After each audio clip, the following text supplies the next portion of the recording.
जहां पर विभाजन विभीषिका स्मृति दिवस पर सीएम योगी संबोधित कर रहे हैं, सुनाएंगे। अंग्रेजों के ही, ब्रिटिशर के ही मानस पुत्रों के रूप में इन्होंने भारत की सत्ता को उस रूप में संचालन करना शुरू किया जैसे ब्रिटिशर इस देश के अंदर कर रहे थे। और आज उसी का दुष्परिणाम यह देश लगातार चुकाया है, अखंड हिंदुस्तान चुकाया है। लेकिन हमारा संकल्प है, महर्षि अरविंद ने जो 1947 के पहले घोषणा की थी, आजादी की त्रास, देश की विभाजन की त्रासदी आजादी के मिलने के बाद अक्सर उन्होंने इस बारे में अपनी चिंता व्यक्त भी की और उन्होंने इस बात को कहा था कि आध्यात्मिक जगत में पाकिस्तान कोई वास्तविकता नहीं है, या तो उसका भारत में विलय होगा या पाकिस्तान इतिहास से समाप्त होगा, हमेशा के लिए समाप्त होगा।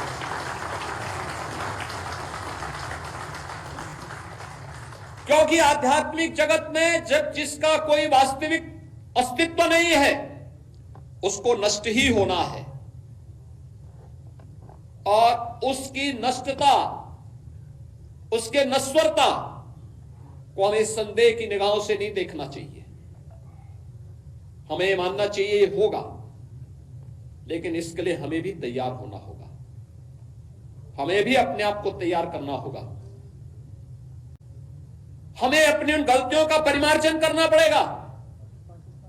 जिन गलतियों के कारण विदेशी आक्रांताओं को भारत के अंदर घुसने, भारत के पवित्र तीर्थ स्थलों को अपवित्र करने, भारत की परंपरा और संस्कृति को नष्ट करने का एक अवसर जिन्हें प्राप्त हुआ था, उस प्रकार की गलतियों को, वह विभाजन की जो त्रासदी तक हमें पहुंचाया है, वह जातीय विभाजन के रूप में, क्षेत्रीय विभाजन के रूप में, भाषाई विभाजन के रूप में, इन सभी से उभर करके हम सबको राष्ट्र प्रथम के भाव के साथ मिलकर के कार्य